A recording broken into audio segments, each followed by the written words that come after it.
Welcome to the Cassandra Voices podcast. Part 1 comes for free. You can listen to Part 2 by subscribing on Apple Podcasts or Patreon. The decision to charge for the second half comes from our desire to maintain our independence.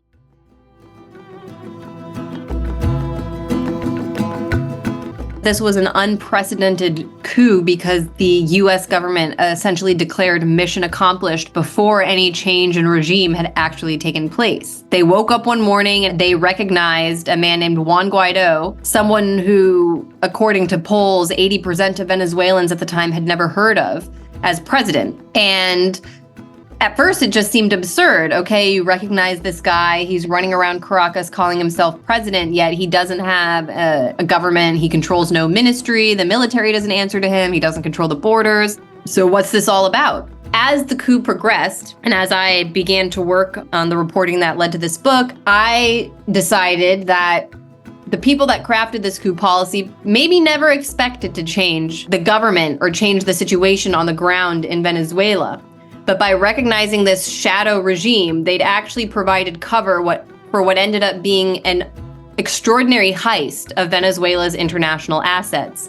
So as a result of the recognition of this shadow government, the United States said, we're putting all of Venezuela's assets in the United States or in U.S. banks on hold. The same thing happened in Europe. Any government, which are the primarily European governments, make up this coalition that recognized Guaido, put billions of dollars worth of Venezuelan assets on hold. For example, I didn't realize this actually until I wrote the book, but the timing of all of this raised some questions for me. In September of 2018, about 6 months before anybody had ever heard of Juan Guaido, Nicolas Maduro, the president of Venezuela, submitted a request to repatriate Venezuela's sovereign gold that was held in the Bank of England.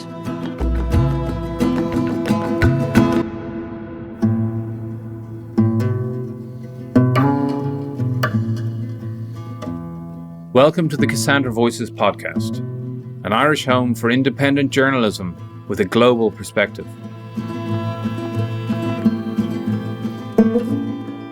The prophetess Cassandra advised her fellow Trojans to reject the horse the Greeks had seemingly left behind as a gift, but was ignored. Our Cassandra Voices podcast offers cautionary tales and inspiring narratives to illuminate our own troubled times. We'll be putting out regular episodes reflecting the broad scope of our magazine's coverage over the last 6 years. Thanks to the Loafing Heroes and especially Bartholomew Ryan for the use of their track Ro Goira from the 2019 album Meander Tales.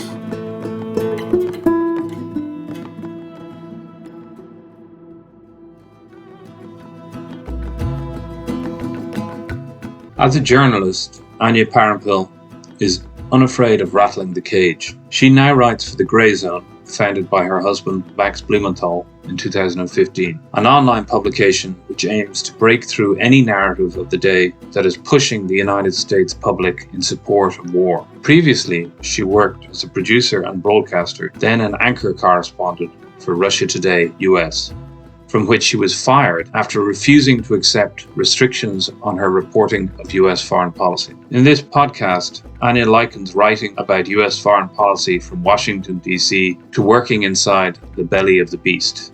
Her work charts the policy machinations emanating from what she describes as a deep state, whose power, she argues, exceeds democratically elected politicians. Anya is the author of Corporate Coup, Venezuela and the End of US Empire, War Books, New York, 2023, which dissects the motivations of the US government under the presidency of Donald Trump, directed in particular by figures such as John Bolton and Elliot Abrams, to sponsor a shadow government of Venezuela under Juan Guaido to challenge President Nicolas Maduro.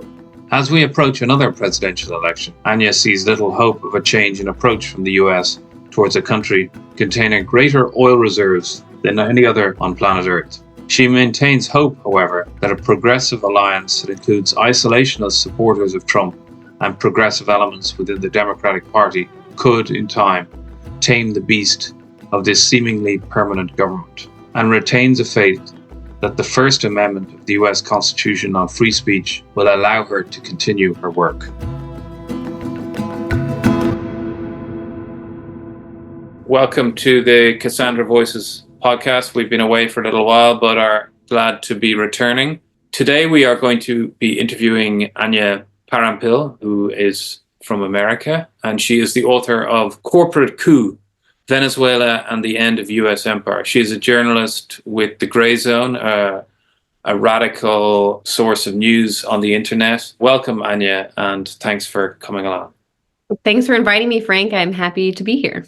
Anya, you wrote this book over a number of years, and it involves quite a lot of research, but also reporting from Venezuela. And you've been writing for the Grayzone. Can you tell us a little bit about the Grayzone that you write for? How easy is it for a publication that vehemently disagrees with the thrust of US foreign policy to operate in Washington, D.C. today? Yeah, in the belly of the beast. I think it's exciting. The Grayzone is an independent outlet that my husband, Max Blumenthal, founded in 2015.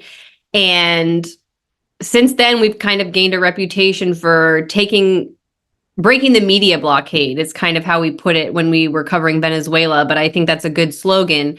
Breaking through any narrative of the day that is pushing the United States public in support of war, whether that's proxy war, such as we're seeing in Ukraine, or the ethnic cleansing campaign currently taking place in Gaza, which of course couldn't happen without US taxpayer support, or these hybrid campaigns, what I cover in the book, which mainly focuses on the modern tools that the United States uses to weaken perceived enemies. So it's a book about Venezuela that looks at I would say the diplomatic tactics, the propaganda tactics, the covert intelligence and dirty war tactics, and then the economic tactics, the sanctions and the financial warfare that the United States has implemented and waged against Venezuela.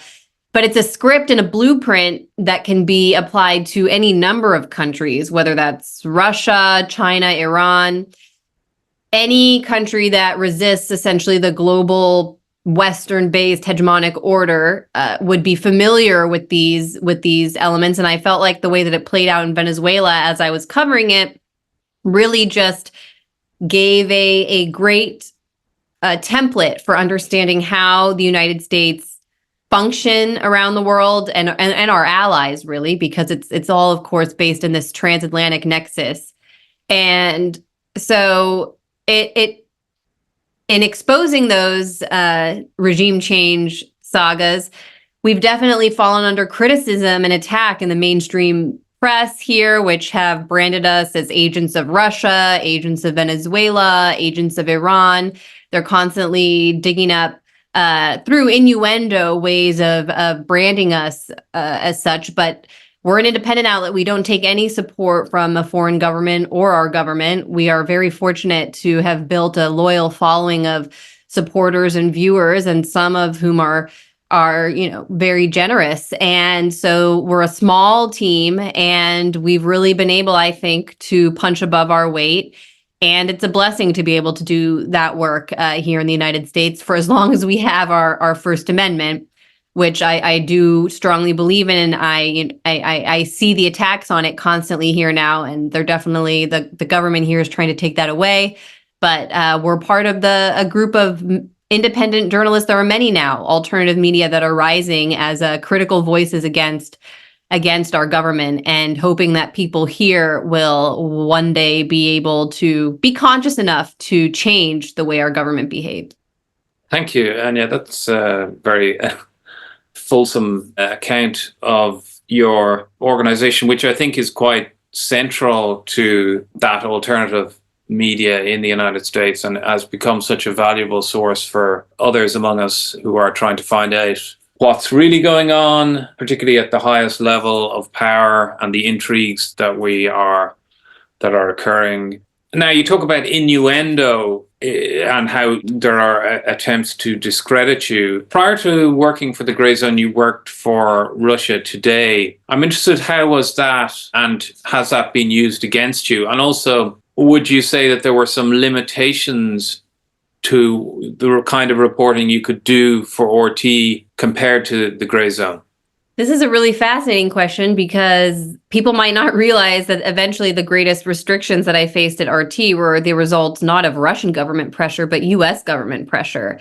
I'll get to that point later. But yeah, I worked as first as a producer and then as a broadcaster, anchor, correspondent for RT America. So I was focused on covering the United States. And the reason that I was drawn to RT was because I was a viewer of RT, and it was nominated for an Emmy Award during Occupy Wall Street, and kind of this moment in US history where it felt like there was a lot of hope that Obama ended up killing, ironically, despite that being his campaign slogan. But there was this energy in the United States that felt like young people, progressive people, even libertarian-minded people were having their moment. And RT gave us a voice. Yeah, you could say that the Russian government had an interest maybe in promoting those voices, but they didn't tell us what to say.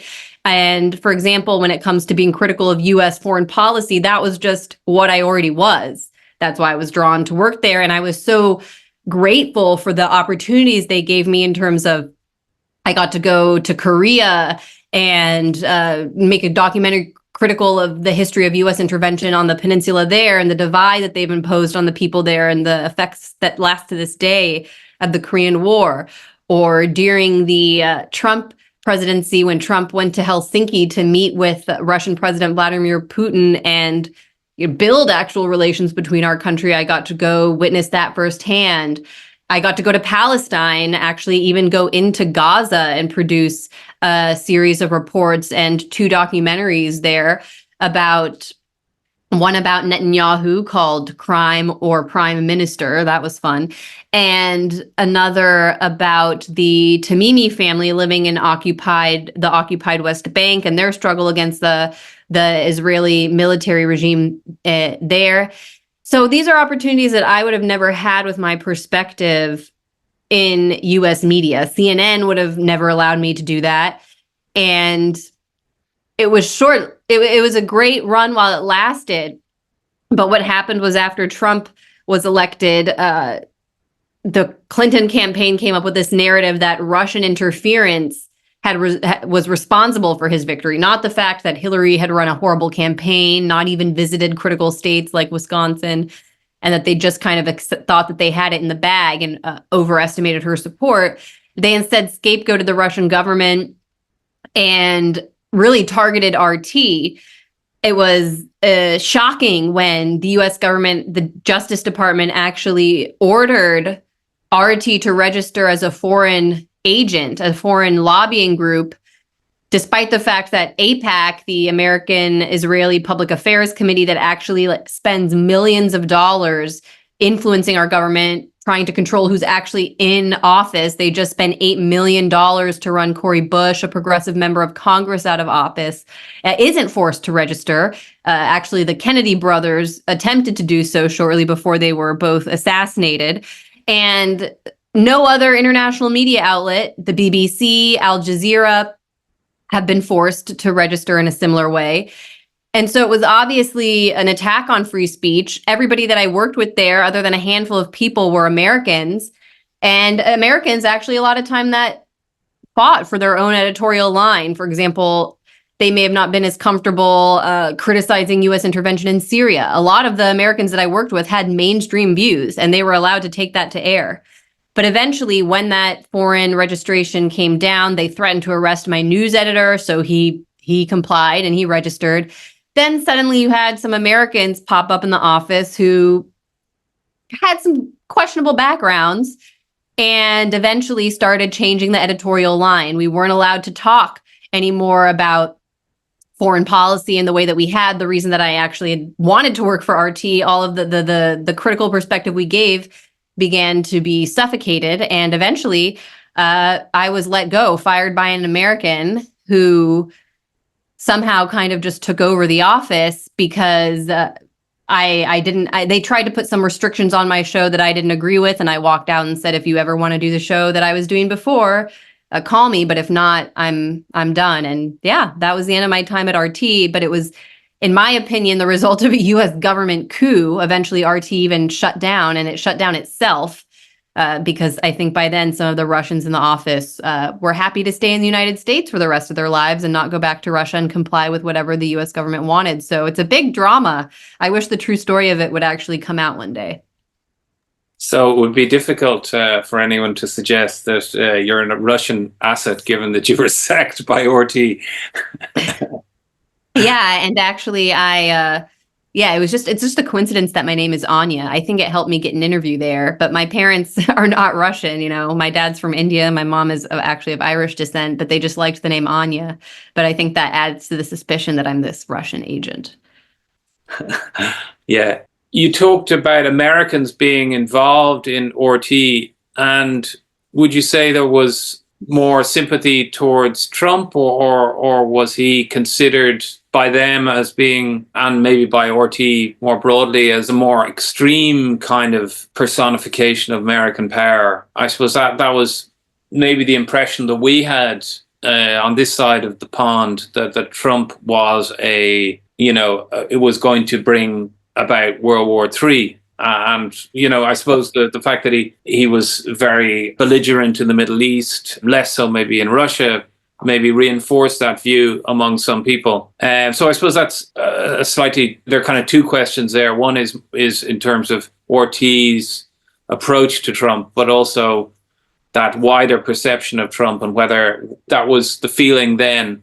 During the campaign, I don't think there was any question that Trump was the most reasonable when it came to foreign policy from my perspective.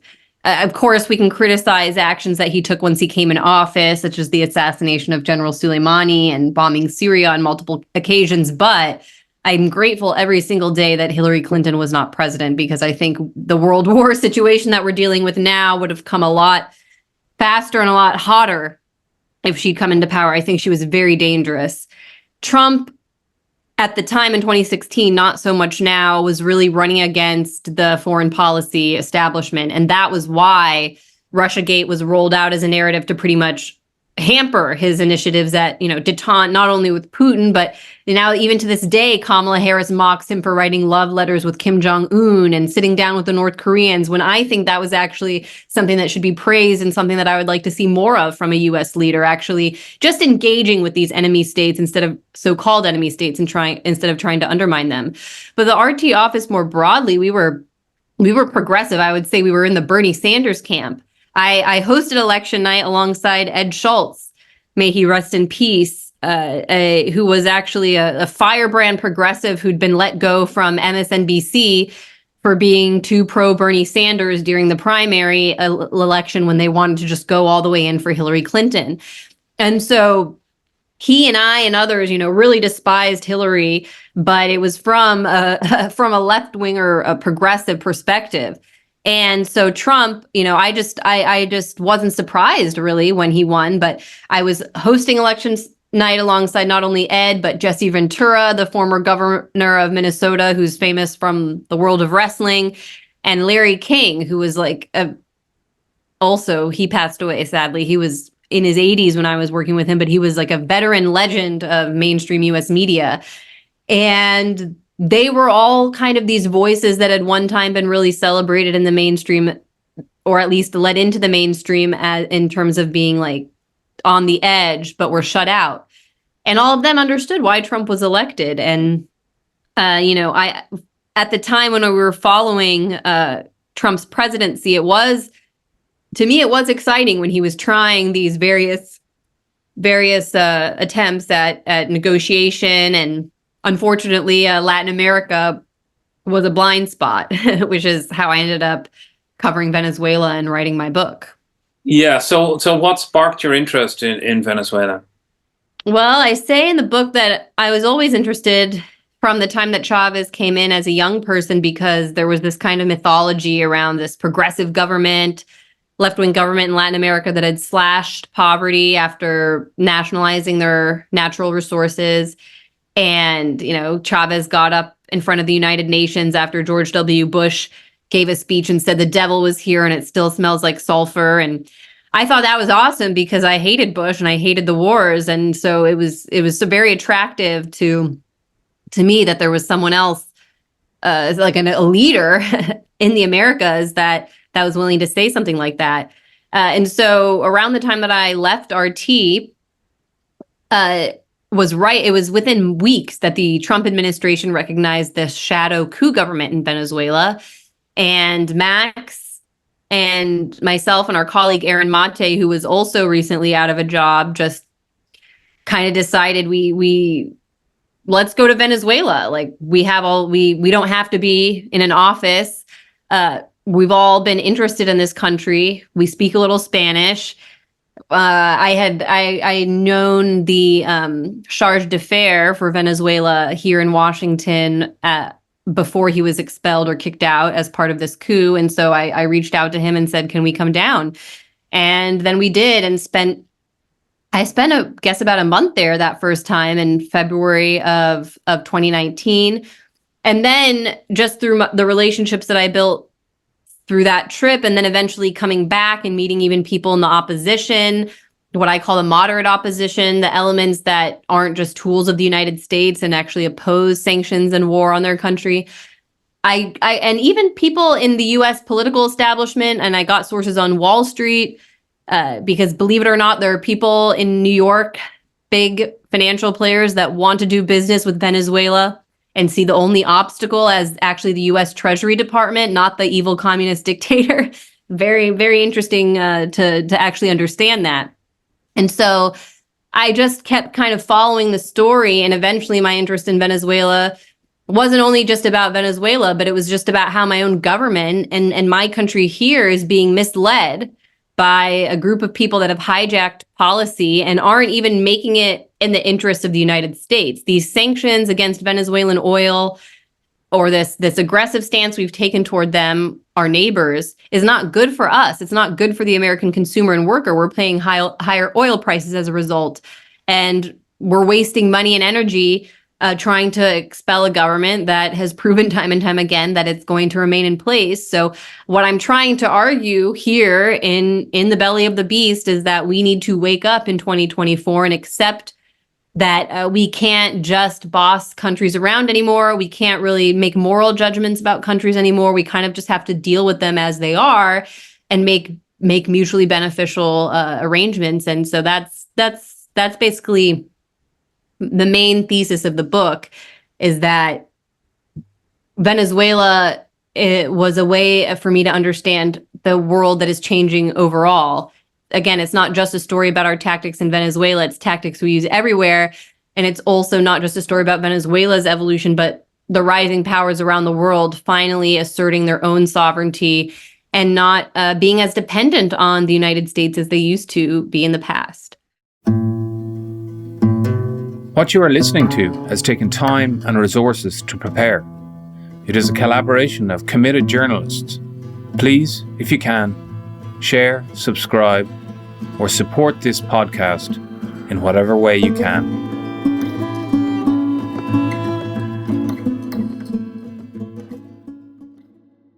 You're obviously, you're talking about the Trump administration, and you're suggesting, I think, that there's a continuity between what happened under Trump in Venezuela and the Obama administration, which classified Venezuela as unusual and extraordinary, and an unusual and extraordinary threat to the national security of the United States in 2015, I think. But it seems that the Trump administration, he appointed obviously John Bolton and brought in Elliot Abrams, people associated with the second Bush administration and the kind of neoconservative movement.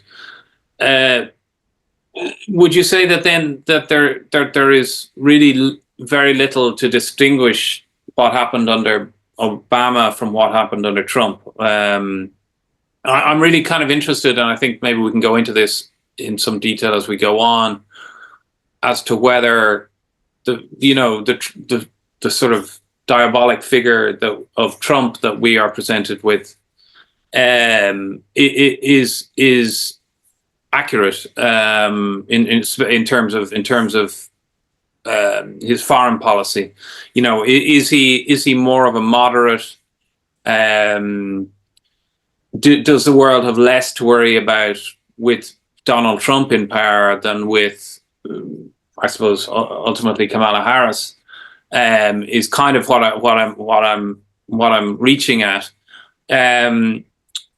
So can you tell us a little bit about that kind of? I think you refer to them as a kind of, is it a uni government or the deep state, a deep state that has kind of dominated U.S. foreign policy for since World War II. Yeah, I think since the Trump presidency definitely demonstrated to me more than ever before that the president doesn't actually run policy, especially foreign policy. It made me actually start to even view George W. Bush differently as kind of just an idiot that they had in there with other people running the show. I think it's clear that Dick Cheney, Rumsfeld, Abrams, Bolton, those people are actually more responsible for the reputation that we give Bush. I mean, he was probably just drunk half the time. They say that he'd given up alcohol, but based on what I've heard about some people that worked in the White House, that may have not been the case. And then you had these people that are almost like demons, really, running the show. And unfortunately, Trump, I do think his instincts generally are correct on foreign policy, but that he was overwhelmed by horrible advisors that he does bear responsibility for bringing into his cabinet. And he thought it was a strategy. One of the stories that I tell in my book is Tucker Carlson, the Fox News host, who was very close to Trump and also happens to be a friend of mine. He told me after I went on his show one night, he brought me on to discuss Venezuela on one of these days that there was a military uprising Guaido was trying to lead in the street to overthrow Maduro, Guaido being this shadow government figure that the U.S. had recognized as president.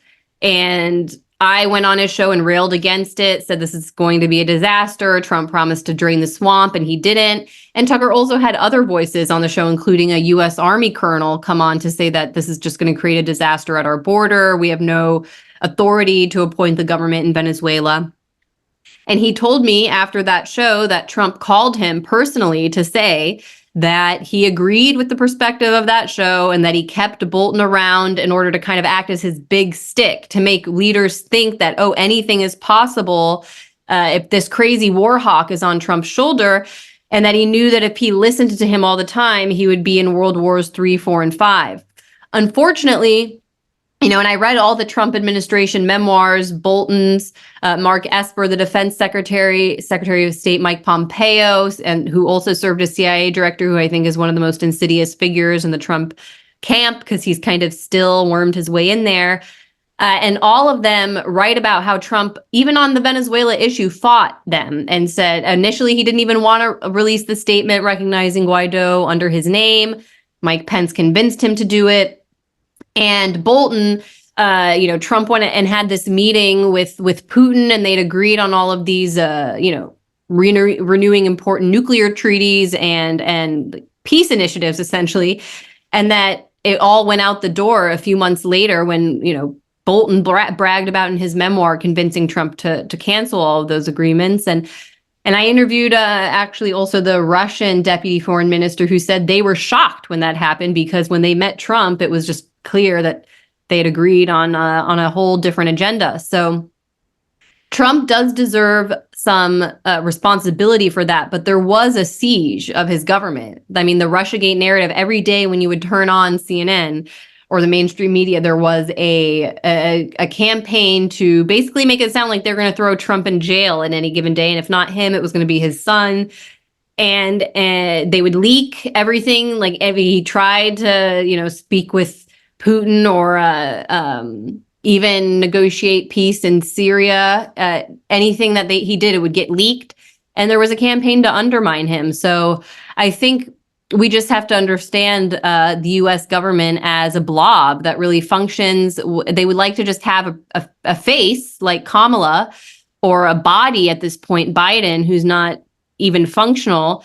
at the helm to make it see. But it's clear also that now that we've had Biden after Trump, that the president is not in charge because Biden is out to lunch. We're not sure if he knows where he is most of the time, and yet the government is still running.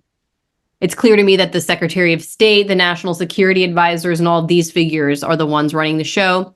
And on Latin America specifically, what people have to understand is that it's while the conservative Trump camp might get Ukraine right, say that we shouldn't have a proxy war there, or might have even said at one point that they wanted to draw down troops in the Middle East, many in the U.S. establishment across party lines view Latin America as our so-called backyard. It's the legacy of the Monroe Doctrine. And also, we have a lobby in the United States, the Cuban and Venezuelan expat community that dominate Florida politics, Florida being a key state for any presidential candidate. And they sway things. They really hold our government hostage. Instead of coming here and acting as if they have a stake in the United States, they come here and try to push the United States and weaponize the United States against their home country so that they can return to power. And this is a very dangerous dynamic. It's not America first, but it's a political reality in the United States that they almost function like a mini Israel lobby. They're that powerful. And so that's something else that I'm hoping people in Washington begin to question. So you're saying that the Republican Party is also, and maybe the Democrats to an extent, this lobby is what's pushing the Venezuela policy, really. Absolutely. Yes. They even push Biden to grant temporary protected status to the Venezuelan migrants shortly after he came into office. And that's now what's driven up this influx of Venezuelan refugees or people coming here. And the goal, I think, of the people that designed that policy, meaning Carlos Vecchio, the ambassador representing this shadow coup regime, is that he wants to build a larger base of support to hold our government hostage when it comes to this Venezuela issue, to say, look, we're one issue voters, and our issue is that we want you to continue to sanction and go to war with Venezuela. And there are many of them. There are so many of them. And in Florida, it's Democrats and Republicans alike. It's a lot like Israel. I mean, they don't have the amount of money or just entrenched political or media power that the Israel lobby has, but they are on the same. They're a mini version of that, and they're also directly connected to it. They are a faction of the Zionist lobby in a way because, there's parity there where the Chavez ended relations with Israel, is very pro-Palestine. Maduro is a great voice today on the international stage in support of Palestine. These other figures are rabid Zionists. In fact, when I was inside the Venezuelan embassy in Washington, D.C., trying to defend it, or just basically sit inside so that U.S. authorities couldn't invade it and take it over, all of these pro-regime change Venezuelans came on the outside to try and force us out. They were not only waving Venezuelan flags, but some of them were waving Israeli flags. And, it was kind of weird. I'd like you to just give you a short account of how the Trump administration attempted to remove President Maduro from power. Yeah, I say in the book that this was an unprecedented coup because the U.S. government essentially declared mission accomplished before any change in regime had actually taken place. They woke up one morning and they recognized a man named Juan Guaido, someone who, according to polls, 80% of Venezuelans at the time had never heard of, as president. And at first, it just seemed absurd. Okay, you recognize this guy. He's running around Caracas calling himself president, yet he doesn't have a government. He controls no ministry. The military doesn't answer to him. He doesn't control the borders. So what's this all about? As the coup progressed, and as I began to work on the reporting that led to this book, I decided that the people that crafted this coup policy maybe never expected to change the government or change the situation on the ground in Venezuela. But by recognizing this shadow regime, they'd actually provided cover for what ended up being an extraordinary heist of Venezuela's international assets. So as a result of the recognition of this shadow government, the United States said, we're putting all of Venezuela's assets in the United States or in U.S. banks on hold. The same thing happened in Europe. Any government, which are the primarily European governments, make up this coalition that recognized Guaido, put billions of dollars worth of Venezuelan assets on hold. For example, I didn't realize this actually until I wrote the book, but the timing of all of this raised some questions for me. In September of 2018, about 6 months before anybody had ever heard of Juan Guaido, Nicolas Maduro, the president of Venezuela, submitted a request to repatriate Venezuela's sovereign gold that was held in the Bank of England. Well, 5 months later, England recognizes Guaido and says, actually, we have to hang on to that gold indefinitely because we can't actually determine who runs the government in Venezuela. Can't give it back to Maduro because we recognize this other random guy. Very convenient for the British to basically carry out a modern day piracy operation. Seize Venezuela's gold and keep it in England indefinitely. That is, if it's even there anymore. The same thing happened in the United States. I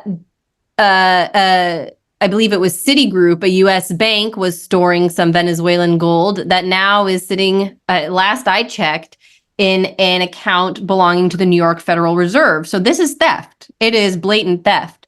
But then it goes deeper than that because the figures that made up the shadow government that the U.S. recognized here, the ones that operate stateside, actually had some important work to do here in terms of fighting legal cases that international corporate conglomerates had lodged against the Venezuelan state in rigged international World Bank courts, because Venezuela denied a permit for a Canadian mining company to mine gold in Venezuela. This company then went to the World Bank and said, Venezuela owes me billions of dollars because they never let me build this mine. The World Bank said, yeah, okay, you get that money, but they had no way to force the Maduro government to fork it up until the Guaido people came in and suddenly controlled all of these assets in the United States, including Citgo Petroleum, which is a gas station here in the United States, such as British Petroleum or any other gas company, which is Venezuela's largest international asset, worth over $6-7 billion because there's pipelines, there's oil refineries that all make up this company. And they seized it. And these companies that were suing the Venezuelan government and won these awards from the World Bank Court then came to the U.S. courts and said, okay, now you have to give us a piece of Citgo in order to satisfy this debt. Well, until Guaido came in, Venezuela had a pretty good case that Citgo actually wasn't a part of the Venezuelan government. It was a private U.S. company that followed a line of like a hierarchy so that the government didn't have a direct hand in the day-to-day operations of Citgo. That changed under Guaido. Suddenly you had Guaido directly appointing a bunch of US-based oil functionaries to run the company, which was not supposed to happen. It was supposed to be a totally different process that I get into in the book. But it turned out that the attorney general who was appointed, Guaido's main legal representative in the United States, had actually worked as a paid informant, paid by the companies that were suing Venezuela in court in order to testify against the government. This was before he was then appointed the head of that government. So he was playing for the other team. He was playing for these big corporate conglomerates that were vying for a piece of Citgo. And then he came into power and oversaw a process that jeopardized Venezuela's legal defense and resulted in U.S. courts here now are slated to liquidate Citgo in order to pay off these major companies. So it was a criminal heist that most people don't even know took place because, we were focused on the show on the ground, this crazy guy running around pretending to be president. He was dumb enough to agree to that role. Now he's in Miami, but maybe he was young, he was starry-eyed, he thought this is his big chance. He didn't realize that the guys who were really going to be benefiting from this were the ones in the United States who are now helping their friends cash in. One of the other figures that I write about is Carlos Vecchio, whom I mentioned. He was appointed the ambassador, the Venezuelan ambassador here, even though he has no foreign ministry back in Venezuela. And he was a former Exxon lawyer. He actually led Exxon's legal fight against the Venezuelan state when Chavez was attempting to nationalize their oil reserves. So he's an agent of Exxon. Exxon now gets to come in and buy Citgo, scavenge its corpse during this fire sale that'll be used to pay off creditors. So all of the figures involved really are just agents of an international corporate mafia. And by crafting this little coup policy that was unprecedented, they made off big. To listen to the remainder of this podcast and access bonus material into the future, please consider supporting us with a subscription.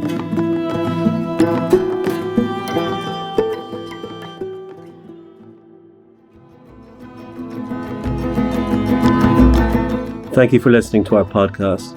Cassandra Voices is a multimedia project that seeks to highlight independent voices and inspire original thinking with stories from Ireland and around the world. Go to cassandravvoices.com online to read more and look out for more episodes from us in future. Your attention and your support are crucial. Thank you.